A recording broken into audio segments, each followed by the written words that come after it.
No módulo de hoje a gente vai debater aqui um pouco sobre a farmacologia dos anestésicos inalatórios. Tema mãe, um tema chave para nós médicos anestesistas. Um breve histórico, nosso objetivo aqui não é detalhar a história da anestesiologia, mas um breve histórico da cronologia dos acontecimentos mais importantes que se relaciona à anestesia, que também se relaciona com os anestésicos inalatórios. Antes de 1846, as tentativas de se aliviar a dor cirúrgica eram limitadas, eram técnicas rudimentares. As cirurgias da época se resumiam em procedimentos emergenciais: amputações, drenagem de abscesso, cirurgias que efetivamente tentava se aliviar a dor na época apenas com garroteamento, uso de derivados opiáceos, congelamento do membro, torniquete, e a presença de homens robustos na sala era fundamental para conter o enfermo.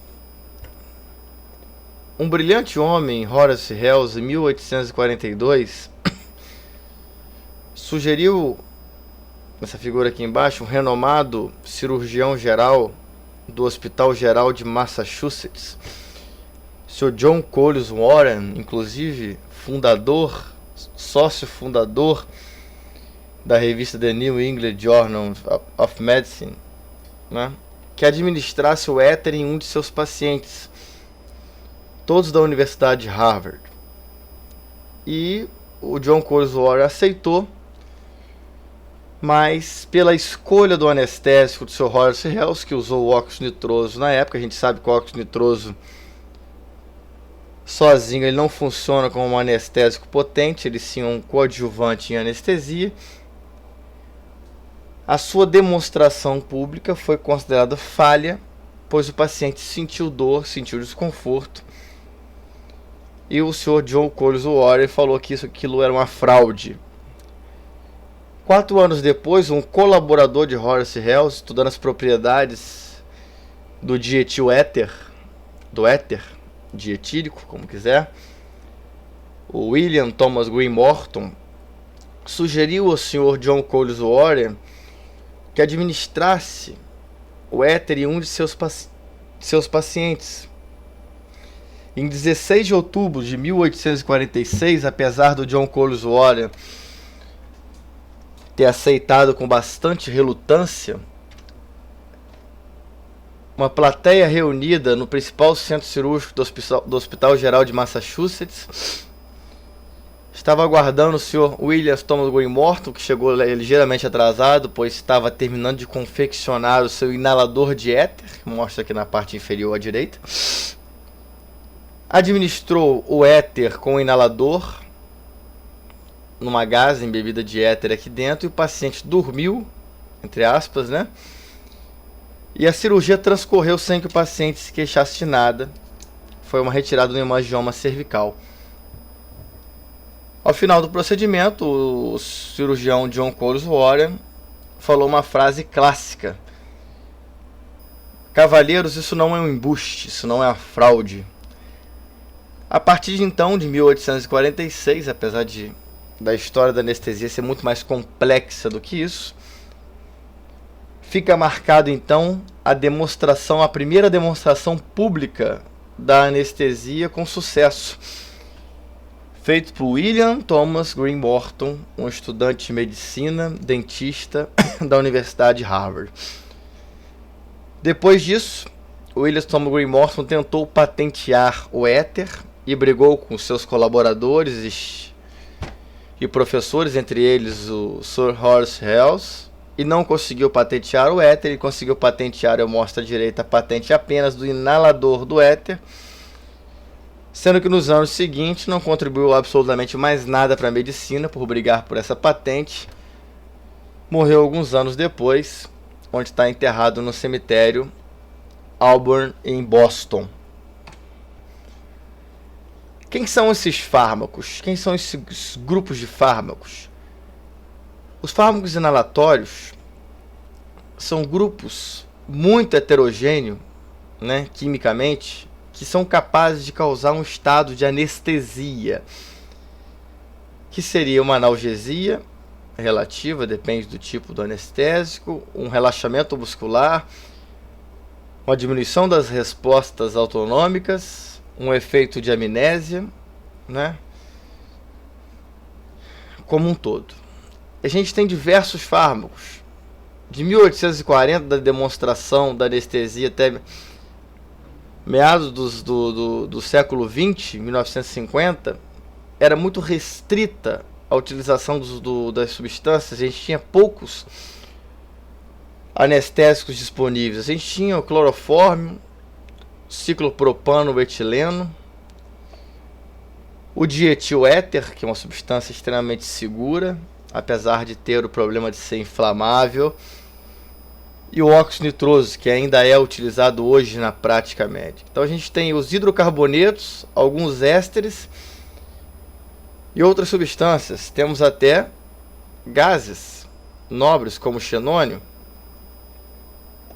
Temos outros hidrocarbonetos já com a adição de halogênios, como flúor, cloro e bromo, que surgiu principalmente, e esses surgiram junto com os ésteres halogenados, que são derivados do éter dietílico, como o enfluorano, isofluorano, metoxifluorano, isonovos, sevofluorano e desfluorano, que na verdade são éteres halogenados, são éteres que foram colocados halogênios, moléculas de flúor, cloro, para que ele diminua o seu poder explosivo e que mude em última instância a sua farmacocinética, que a gente vai discutir mais à frente. A partir de 1950, depois da Segunda Guerra Mundial, com o avanço da química nuclear, foram capazes de produzir inúmeros fármacos, não é? Algumas indústrias farmacêuticas produziram mais de 600 éteres halogenados diferentes, e entre os quais que ainda nós utilizamos na prática médica, o isofluorano, o sevofluorano se destaca, e ainda no Brasil não tão difundido, mas o desfluorano ainda a caminho da utilização da prática médica diária, o alotano, um anestésico cada vez mais superado pelas suas características que a gente vai ver nos próximos slides. Primeiramente, a gente vai discutir, debater um pouquinho sobre a farmacocinética dos anestésicos inalatórios. Depois a gente vai falar sobre a farmacodinâmica. Bom, quem teve a oportunidade de assistir o módulo de farmacocinética, a gente viu que a farmacocinética é a magnitude pelo qual um fármaco é absorvido, distribuído, biotransformado e eliminado. E a gente viu que no caso dos anestésicos inalatórios, a absorção tem um nome especial, que chama-se captação, que deriva do inglês uptake. E os parâmetros mais importantes na farmacocinética inalatória é o que a gente chama de FA, que é a fração alveolar. Alguns autores preferem chamar de fracional alveolar. A fração inspiratória, alguns preferem chamar de fracional inspiratória. E a relação da fração alveolar sobre a fração inspiratória. Antes disso, alguns conceitos importantes em relação aos gases, né? A gente sabe que os anestésicos são gases. A gente chama genericamente todos de gases, apesar de o único que está em estado gás em pressão atmosfera ser óxido nitroso, os outros são vapor, mas a gente chama genericamente de gás. Em relação às características dos gases, a gente sabe que a lei de Dalton diz que a pressão parcial de cada componente de gás é diretamente relacionada à sua concentração. E que a pressão total é definida como a soma das pressões parciais. Isso é muito importante. Olhando por outra forma, a gente sabe que a pressão parcial é definida como a pressão que um simples gás na mistura faria se ele estivesse ocupando sozinho um container. A lei de Henry também é fundamental para a gente entender a farmacocinética dos anestésicos inalatórios. A lei de Henry fala que a quantidade de anestésico, ou no caso de gás, dissolvido na fase líquida é proporcional à pressão parcial do gás em contato com a fase gás, ou seja, na fase gás. Em resumo, a quantidade de anestésico, a pressão parcial na fase gás é proporcional à pressão parcial na fase líquido. O que eu posso adiantar isso? O que dá a pressão parcial sanguínea do anestésico é sua pressão parcial na fase gás. Aonde é a pressão parcial na fase gás dos anestésicos? É no alvéolo. E o que dá a pressão parcial na biofase, que é onde ele atua, por exemplo, no cérebro, é a pressão parcial sanguínea e a pressão parcial alveolar. Então eu posso dizer que a pressão parcial alveolar reflete, em última instância, a pressão parcial no sangue e também na biofase. Isso é a lei de Henry. Um outro conceito importante é o coeficiente de partição. O coeficiente de partição expressa a relativa solubilidade de uma substância em duas fases não miscíveis. Ela compara a quantidade de um gás, ou mesmo de um fármaco, presente no primeiro compartimento em relação ao segundo compartimento. Por exemplo, o coeficiente de partição, a solubilidade do alotano, vamos supor, 0,75%. Significa o quê? É a relativa proporção dele na fase gás e na fase líquida, no caso do alvéolo do sangue. A gente vai ver a seguir quando discutir cada coeficiente de partição e coeficiente de solubilidade de cada anestésico. Bom, aqui a gente vê alguns coeficientes de partição sangue-gás e cérebro-gás dos anestésicos inalatórios. Observe que a gente tem os anestésicos mais antigos, que são mais solúveis, que são mais potentes, como o alotano, que tem um coeficiente sangue-gás de 2,4 e um coeficiente cérebro-sangue de 1,9. E anestésicos bem mais recentes, por exemplo, o desflurano, que tem um coeficiente de partição 0,45 e o coeficiente cérebro-sangue 1,3. O que isso reflete na clínica? Na clínica isso reflete com uma perda maior do alotano do alvéolo para o sangue, portanto uma indução da anestesia mais lenta e uma recuperação mais lenta. E o desflurano, uma perda menor para o sangue, portanto um aumento de pressão parcial alveolar mais rapidamente. Isso se reflete numa indução da anestesia mais rápida e de um término da anestesia mais rápido. Isso vale também para outros anestésicos com coeficiente de partição menor, como o celflurano, com 0,65, o óxido nitroso com 0,47. Bom, aqui a gente consegue mostrar uma relação razoável entre o coeficiente de partição, ou seja, a sua captação, e a sua relação fracional alveolar e a fracional inspirada. A fracional inspirada é a concentração que eu estou administrando ao paciente. É aquela que eu vou no aparelho de anestesia e vou lá e calibro. Olha, eu vou dar 2% de servoflurano, por exemplo. Ou 1% de alotano. É a fração que eu estou dando, E a inspirada. E a fração alveolar é a fração inspirada menos aquilo que foi captado para o sangue. Então, quanto maior a ascensão da fração alveolar em relação à fração inspirada, significa que menor foi a captação. Porque a fração inspirada tende a se igualar, entre aspas, à fração alveolar. Isso significa que são anestésicos que têm menor solubilidade. Óxido nitroso, por exemplo, desflurano e celflurano, são anestésicos que têm menor solubilidade. Então, o que eu estou administrando, pequena parte apenas está sendo perdida no grande compartimento sanguíneo. E a maior parte está sendo retida no alvéolo. Isso, em última instância, aumenta a fração alveolar, que se aproxima de 1, e aumenta a relação FA-FI. Em última instância, isso reflete numa pressão parcial alveolar do anestésico maior no alvéolo,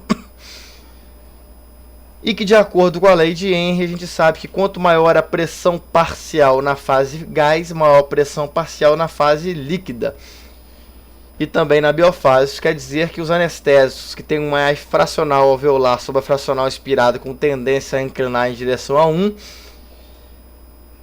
reflete-se na clínica como uma indução anestésica mais rápida e um término de ação mais rápido. Portanto, o anestésico como óxido nitroso, desflurano e sevoflurano são indutores mais rápidos, enquanto anestésicos já retirados do mercado, mas por questões de estudo vale a pena citar ele, como o metoxiflurano, e aqui também viria o éter, são muito solúveis, portanto tem uma ascensão FA-FI muito menor do que os menos solúveis. Os anestésicos inalatórios sofrem ação também da ventilação. A gente sabe que quanto maior a gente ofertar anestésico ao pulmão, maior vai ser a capacidade de elevar a pressão parcial alveolar, ou seja, a sua fracional FA-FI. Portanto, eu dou um exemplo aqui do alotano. O alotano, numa ventilação de 4 litros por minuto, eu tenho uma ascensão FA-FI cerca de 0,5. Se eu dobrar a ventilação, ou seja, se eu ofertar mais alotano ao paciente, eu vou aumentar a curva de ascensão FA-FI, portanto eu vou induzir a anestesia mais rapidamente se eu aumentar a ventilação. Graças, né, à natureza, o alotano é um depressor respiratório e a gente sabe que quando ele aumentar a sua ação, concentração, ele vai diminuir a sua ventilação e não deixa de ser um mecanismo de proteção. Se eu diminuir a ventilação para 2, ele vai diminuir a sua fracional FA-FI, a sua curva de ascensão, portanto se reflete numa indução mais lenta do que se eu administrar 4 litros por minuto de ventilação ou 8. Isso é válido também para o anestésico muito solúvel, como o éter, né? Um coeficiente de partição sangue e gás de 12, o alotano é 2,4. Mas observe que para anestésicos menos solúveis como o óxido nitroso, essa diferença não é tão relevante, por mais que também respeite, com o aumento da ventilação, vai aumentar a velocidade de indução. O débito cardíaco também tem um efeito sobre a indução anestésica, sobre a velocidade de indução anestésica, assim como a ventilação, mas isso de forma inversa. Exemplo aqui do alotano, por exemplo, que em 6 litros por minuto, débito cardíaco, índice cardíaco, a gente tem uma relação FA-FI de ascensão de 0,5. E a partir do momento que eu aumento o débito cardíaco 3 vezes, eu diminuo essa ascensão.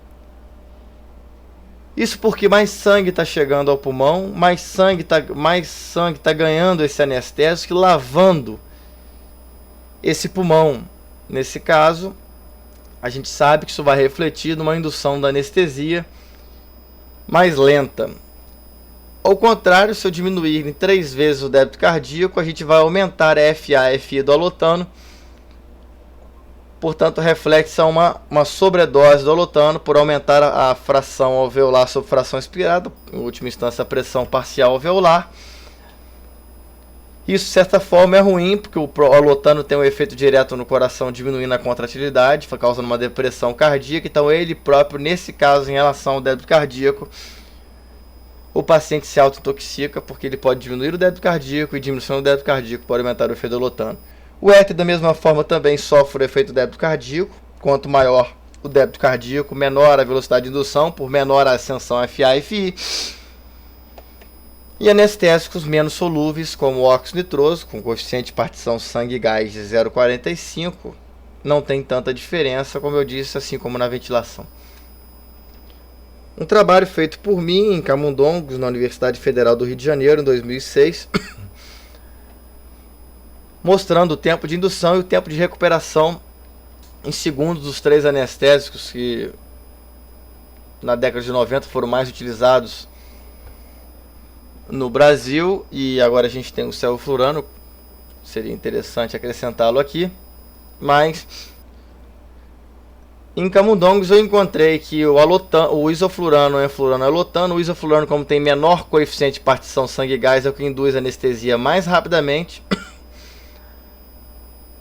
Apesar de eu esperar que o enflurano induzirisse a anestesia mais rapidamente que o alotano, isso não ficou provado em Camundongos, talvez pela potência do alotano e pela rápida frequência respiratória. A frequência respiratória de um camundongo gira em torno de 120 até 150 incursões respiratórias, dependendo.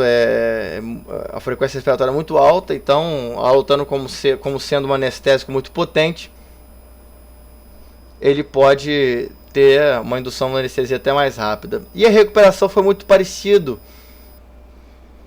com ambos os anestésicos. Isso pode ter várias explicações. Primeiro, pelo tempo pelo qual eu anestesiei, não deu tempo de acúmulo em gordura, em tecido adiposo e músculos. Segundo, que pelo metabolismo do alotano não parece existir grandes diferenças na prática no acordar dos pacientes entre o alotano, o enflurano e o isoflurano, porque apesar do isoflurano ser um anestésico menos solúvel, que induz anestesia mais rápido e recupera mais rápido, né? O alotano, talvez pelo seu metabolismo intenso, principalmente em camundongos, que tem um metabolismo muito rápido, pode ter contribuído para essa não diferença. Mas o clássico que a gente vê na recuperação é que o alotano tem um acúmulo maior do que o isoflurano, que o sevoflurano e desflurano, respeitando rigidamente o seu coeficiente de partição. Quanto menor o coeficiente de partição, menor o tempo de indução anestésica e menor o tempo de recuperação. Uma característica interessante de alguns anestésicos, principalmente no que se diz respeito ao óxido nitroso, é a sua capacidade de se concentrar, não é? O óxido nitroso ainda é o único anestésico que a gente pode utilizar em altas concentrações. E a gente mostra que em relação a FA e FI, ou seja, quanto maior a tendência da FA e FI em direção a 1, maior a velocidade de indução anestésica.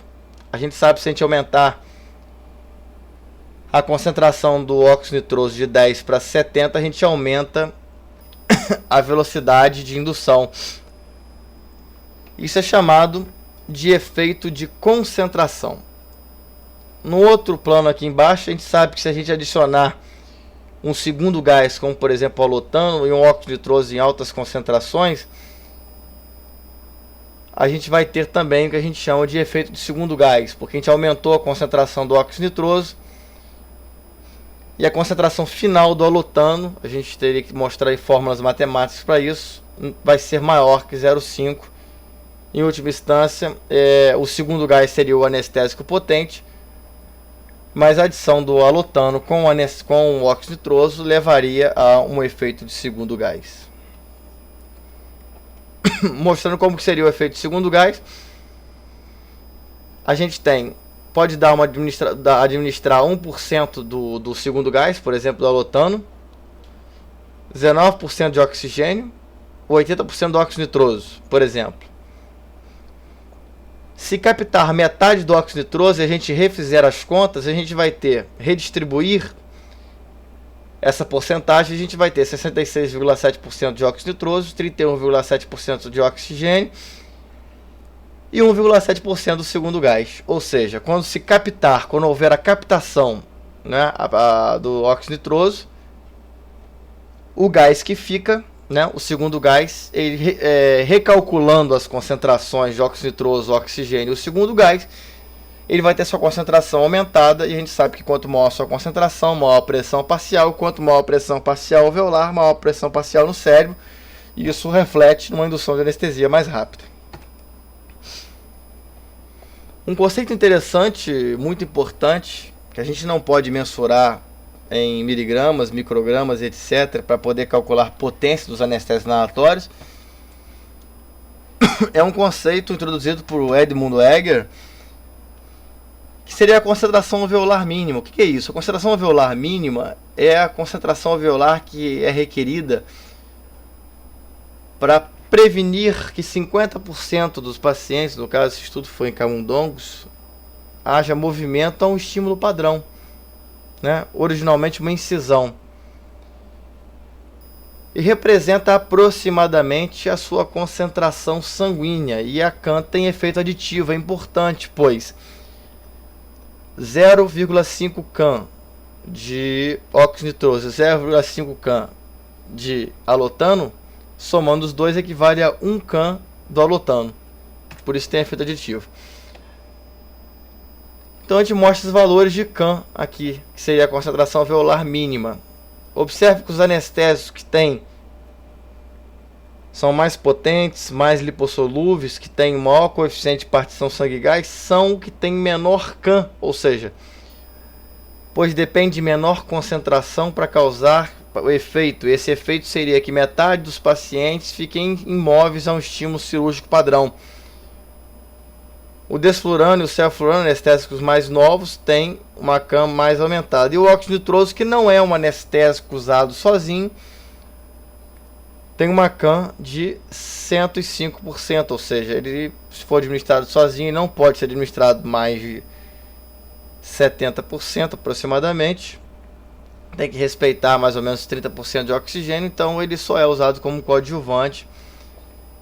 Não será usado como um anestésico inalatório isoladamente. A gente vê a degradação metabólica. O desflurano tem uma degradação de 0,02, pouco degradado. O ceflurano de 3. O isoflurano bem estável, uma molécula que é 0,2% degradada apenas.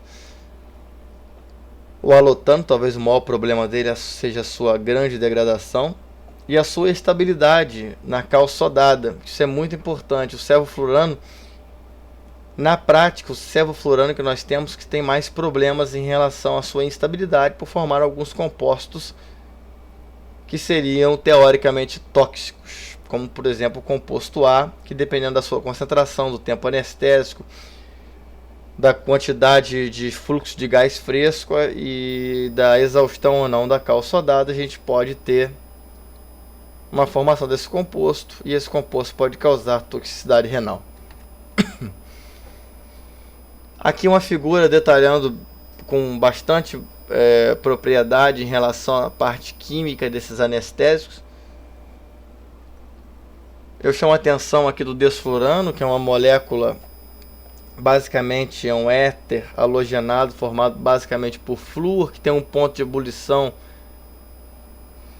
na temperatura ambiente, né? Portanto, sua pressão de vapor muito alta. Isso faz com que ele dependa de um aparato e de um vaporizador especial, que depende de energia elétrica, depende de compensações de temperatura, etc. Observo também em relação ao coeficiente de partição sangue e gás, né? Que vai ser importante pela sua captação. O ceflurano, o desflurano e o óxido nitroso são os que têm os menores coeficientes de partição sangue e gás. O isoflurano, o enflurano e o alotano, maiores coeficientes de partição sangue e gás. Portanto, os maiores coeficientes de partição sangue e gás têm uma indução da anestesia mais lenta e um acordar mais retardado também. Em relação à estabilidade com o CO2, a gente sabe que o cevo é o menos estável, o alotano também tem certa instabilidade. O preservativo do alotano é o timol.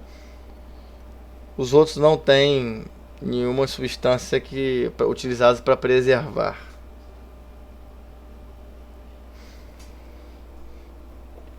Bom, em relação à farmacodinâmica dos anestésicos inalatórios, que poderíamos debater? Bom, após mais de 150 anos da demonstração pública da anestesia, feita em 16 de outubro de 1846 por William Green Morton, os mecanismos moleculares da anestesia ainda permanece um dos maiores mistérios da medicina e da anestesia. A gente não tem um mecanismo direto, a gente não tem uma discussão direta, a gente vai debater sobre algumas hipóteses, que são hipóteses que podem estar associadas, não é? E é provável que essas hipóteses se somem para que a gente possa entender o mecanismo da anestesia. A teoria de Meyer-Overton faz uma correlação entre a solubilidade desse anestésico em lipídio e diz que quanto maior a solubilidade desse anestésico, maior a sua potência, maior a sua capacidade de causar anestesia. Isso se deve à sua capacidade de expandir a membrana, de causar distorções nas proteínas das membranas e, em última instância, diminuir a sua excitabilidade. Uma outra teoria que a gente tem, que é a teoria de receptores, de proteínas receptores, que diz que os anestésicos inalatórios se ligam diretamente a sítios hidrofóbicos, a partes hidrofóbicos em proteínas transmembranas. Aqui, em relação à teoria de Meyer-Overton, ele fez um estudo clássico mostrando a sua lipossolubilidade. Aqui a lipossolubilidade traduzida pelo seu coeficiente de partição óleo de oliva e gás, né? Mostrando os anestésicos mais solúveis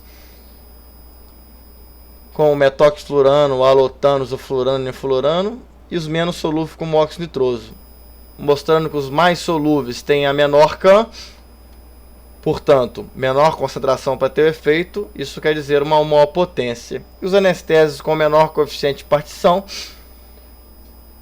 como o óxido nitroso, por exemplo, aqui mostrando 105, a sua CAM tem um menor coeficiente de partição, sangue e gás, portanto, uma menor potência, uma indução da anestesia mais rápida, uma recuperação mais rápida.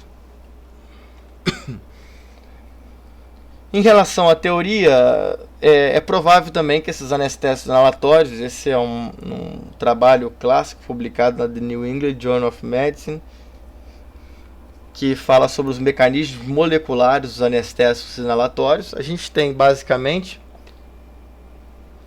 no sistema nervoso central dois grupos de sinapses, sinapses inibitórias e sinapses excitatórias. As sinapses inibitórias se deve basicamente à ação do maior neurotransmissor inibitório que a gente tem no sistema nervoso central, que é o GABA. O GABA, quando atua em seus canais de GABA na membrana pós-sináptica, aqui mostrando um neurônio GABAérgico, quando o GABA se liga na membrana pós-sináptica, ele é capaz de abrir canais de cloro, e isso, em última instância, hiperpolariza a célula, e essa hiperpolarização diminui a excitabilidade. Como que os anestésicos atuariam? Provavelmente os anestésicos aqui mostrando sem anestésico, com anestésico, o influxo do corrente de cloro, sem anestésico e com anestésico. Parece que os anestésicos inalatórios podem aumentar a ação inibitória do GABA, ou seja, aumentar a corrente de cloreto, portanto hiperpolarizando a célula, desviando a curva para a esquerda, aumentando a ação do GABA, portanto aumentando o efeito inibitório. Em relação ao efeito excitatório, ele faz exatamente ao contrário. Ele parece bloquear a ação dos neurotransmissores excitatórios, como por exemplo a acetilcolina, que atua em seus receptores muscarínicos, fazendo que haja entrada de sódio e saída de potássio. Os anestésicos são capazes de bloquear esse efeito. Um dado interessante em relação ao canal do GABA, aqui mostrando o GABA-A, né? A gente está relacionado aos efeitos ansiolíticos, né? Os efeitos das substâncias ansiolíticas, né? O GABA se liga ao seu canal, o GABAérgico, que faz com que haja a entrada de íons cloro, como eu disse, em última instância, a hiperpolarização da parte da celular. Isso faz com que haja diminuição da excitabilidade. E os anestésicos voláteis, assim como os barbitúricos, benzodiazepínicos, esteroides e outras toxinas, tem seus efeitos não diretamente no sítio de ação do GABA, observe aqui, mas efetivamente um sítio alostérico. Portanto, o efeito anestésico geral não é bloqueado, não é antagonizado por um antagonista dos receptores GABA, como a bicocolina. Ela não reverte a anestesia geral, portanto mostrando que é provável que os anestésicos atuam no sítio alostérico no canal do GABA, mas não efetivamente onde atua o neurotransmissor do ácido GABAamino butírico. Um trabalho publicado numa revista conceituada em 1994 mostra que o córtex ele é muito sensível. Ele é mais sensível do que a ativação do sistema reticular. Se comparado à região subcortical e cortical, a gente sabe que o córtex, né, é a região mais sensível de ação dos anestésicos. Mas também tem uma ação subcortical, também tem uma ação medular, também tem uma ação subcortical. Mas a região mais sensível parece ser a formação reticular ascendente. A gente vai ver a seguir. Aqui a gente mostra algumas vias importantes, né, desde a medula espinhal, né, até o córtex, passando pelo tálamo. Né? Os anestésicos inalatórios eles bloqueiam todas as vias de ascensão de estímulos até o córtex. Mas parece que o tálamo tem uma importância fundamental. O sistema, no sistema reticular ascendente talâmico é um local chave para a ação dos anestésicos inalatórios. Aqui mostrando uma ressonância nuclear magnética com emissão de pósitrons, né? Um trabalho publicado numa revista Neuroimagem, em 2003, mostrando aonde se capta mais anestésicos, exatamente na região do tálamo. Isso comprova que há uma dissociação, uma desconexão córtico-talâmico, no circuito córtico-talâmico. Talvez seja o mais importante e hoje mais estudado mecanismo de ação dos anestésicos gerais inalatórios. É a sua capacidade de causar uma desconexão córtico-talâmico ou córtico-talâmica. Outro dado importante é em relação a canais de potássio. A ação do alotano, dos anestésicos inalatórios em canais de potássio, não tem grande importância em relação ao ato anestésico, mas pode estar relacionado a algum fenômeno na profundidade da anestesia inalatória. Bom, os anestésicos inalatórios que nós temos. O óxido nitroso, como eu disse, é um composto simples, linear, não é? É o protóxido de azoto, é o óxido nitroso, é o protóxido de azoto. Ele não é metabolizado, ele é o único agente anestésico inorgânico. A maioria dos anestésicos é formado que tem carbono, átomo de carbono.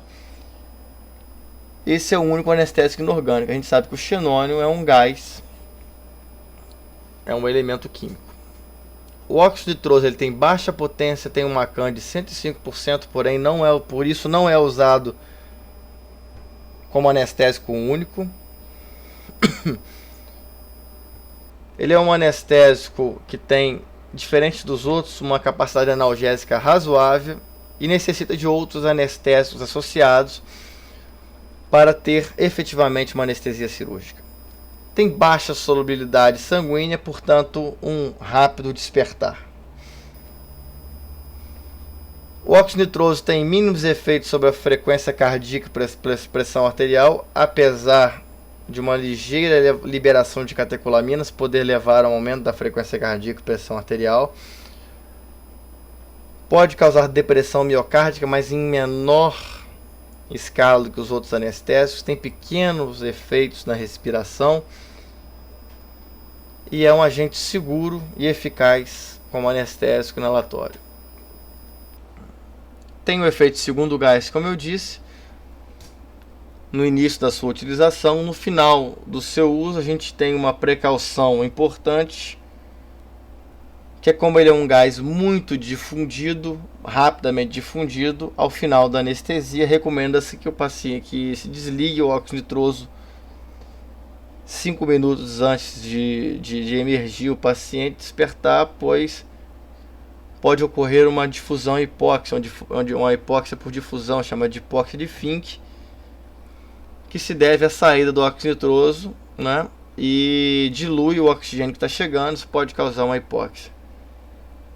Tem um problema também dessa sua capacidade de difusão muito poderosa de entrar e penetrar em espaços fechados. Portanto, esse anestésico ele é relativamente contraindicado em pacientes com obstrução intestinal, cirurgias intraoculares, cirurgias de tampões auditivos e qualquer cirurgia que fazem compartimento fechado. Um problema clássico e antigo que se atribui, né, ao óxido nitroso é a sua capacidade de inibir o metabolismo da vitamina B12, por oxidar a molécula de cobalto da vitamina B12, eles inibem a metionina sintetase, um precursor do DNA. Em última instância, pode ter um efeito teratogênico, enfim, e dessa forma, profissionais da saúde, dentistas e outros pacientes devem evitar o uso de óxido nitroso, principalmente quando está em gestação, primeiro trimestre principalmente, né, na formação do feto, pois aqui mostra embaixo, ele é o anestésico e com menor concentração, ele é capaz de causar a inibição da enzima metionina sintetase e, em última instância, diminuir o metabolismo da vitamina B12, que é importante para a formação da hemoglobina e da duplicação celular e etc. O alotano foi o grande avanço da anestesia inalatória, né, que é esse hidrocarboneto com halogênios, flúor, bromo. Inclusive dos liberados que nós usamos, o único que tem composto por bromo, a maioria tem flúor e cloro apenas, o desflurano apenas flúor. É um alcano, um etano halogênio substituído, é um anestésico volátil de fácil vaporização, estável, e a sua maior vantagem em relação aos outros anestésicos antigos, como o éter, por exemplo, por não ser inflamável. O alotano é um mais potente dos anestésicos inalatórios que nós temos hoje na prática médica. A anestésica, que tem uma CAN de 0,75, é eficaz em causar depressão da consciência. É muito solúvel no sangue e tecido adiposo, portanto, tem uma emergência mais prolongada, ou seja, um recovery prolongado, um acordar, um despertar mais prolongado, principalmente quando se administra anestesia por longas horas. Seus efeitos sistêmicos, a gente sabe que pode inibir as respostas simpáticas ao estímulo doloroso, inibe também os reflexos barro-receptores, por exemplo, da hipovolemia, sensibiliza o miocárdio aos efeitos da catecolaminas, e dos anestésicos inalatórios que nós temos disponível, é o que mais induz e mais sensibiliza o miocárdio a catecolaminas, portanto, levando frequentemente a arritmias ventriculares, portanto, cada vez menos utilizado na prática clínica diária, apesar de ter um grande benefício de ser muito barato. Diminui o drive respiratório, como todos os anestésicos inalatórios, veremos a seguir, né? Diminui a resposta central ao CO2 e a resposta periférica ao O2, ou seja, diminui a resposta à hipercarbia e diminui a resposta periférica à hipoxemia. Tem uma depressão miocárdica direta, né? E isso é capaz de diminuir a pressão sanguínea e diminuir também a condução miocárdica. O efeito vasodilatador não é tão importante como os outros anestésicos sevoflurano e isoflurano, mas tem um efeito médio sobre a vasodilatação periférica. Alguns efeitos, talvez o mais temido e mais perigoso do alotano é a sua capacidade de causar uma hepatite com uma frequência muito maior do que os outros anestésicos, 1 para 10 mil casos. Outros autores acreditam 1 para 35 mil, acredita-se que com sevoflurano seja 1 para 350 mil. Que é um quadro que se apresenta com febre, necrose hepática profunda e o paciente normalmente evolui para a morte. Se deve ao metabolismo, né, a quebra dos produtos do metabólitos. Na verdade não é devido ao alotano, mas sim aos metabólitos do alotano, que são aptenos conjugados que podem funcionar como antígenos que vão mediar imunologicamente esse efeito. Isso é exposição dependente. Paciente que tem reexposição tem maior chance, paciente que está em hipoxemia tem maior chance. Pacientes com doença hepática prévia também são fatores de risco, entre outros. Hipertermia maligna é inerente de qualquer substância que é capaz de ativar, não é, a função muscular. Os anestésicos inalatórios são implicados em hipertermia maligna com uma frequência de 1 para 60 mil. Mas a substância que tem uma maior relação com a hipertermia maligna é a succinilcolina, com 1 para 260 mil. O que a gente tem que deixar bem claro é que a hipertermia maligna não é uma doença causada pelo alotano nem pela succinilcolina. Ela é uma predisposição genética do paciente e que tem um distúrbio genético, que é a deficiência do receptor da rianodina, que causa alteração no metabolismo do cálcio no retículo sarcoplasmático e apenas é desencadeado por alotano, isoflurano, enflurano, os anestésicos inalatórios, e também por succinilcolina. O quadro clínico clássico da hipertermia maligna é um aumento rápido da temperatura corporal, uma rigidez muscular. Nós anestesiologistas sabemos isso muito bem. Taquicardia, rabdomiólise, acidose, hipercalemia e coagulação intravascular disseminada. Enflurano, uma substância que nós cada vez mais não estamos utilizando na prática diária. Na época da minha residência eu ainda utilizei o enflurano, mas hoje praticamente eu não encontro o enflurano nos hospitais que eu trabalho. É uma substância que é um isômero do isoflurano, né? Um éster, é um éter halogenado com flúor e cloro, não tem bloma, uma substância desenvolvida em 1963, foi muito utilizada, liberada para o uso em 72, estável, não inflamável. O odor não é muito agradável, né? É um pouco irritante. No entanto, é bem menos irritante do que o isoflurano. Tem uma CAN de 1,68, uma substância relativamente potente.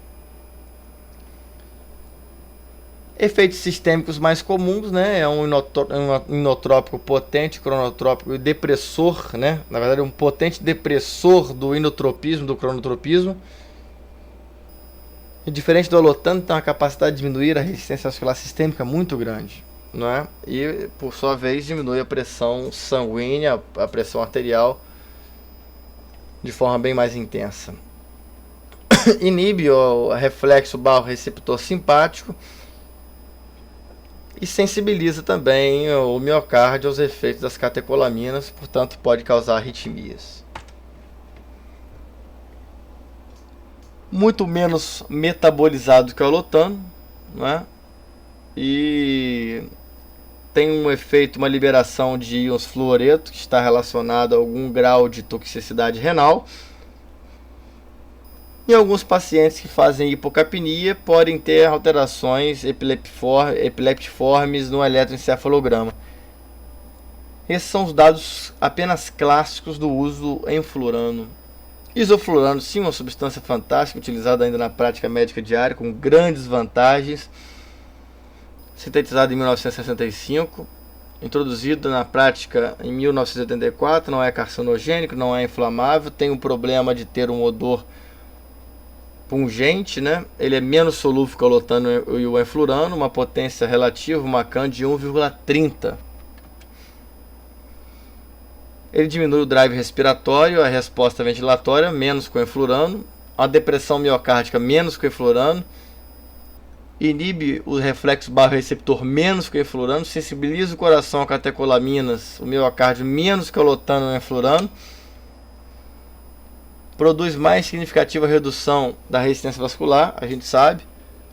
Foi implicado, por anos e alguns estudos do famoso roubo coronariano, do furto coronariano, pois tem um grande efeito vasodilatador.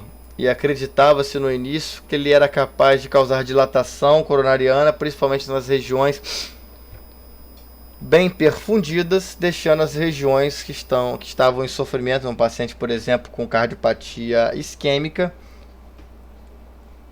em uma situação chamada de Robin Hood ao contrário, furto coronariano.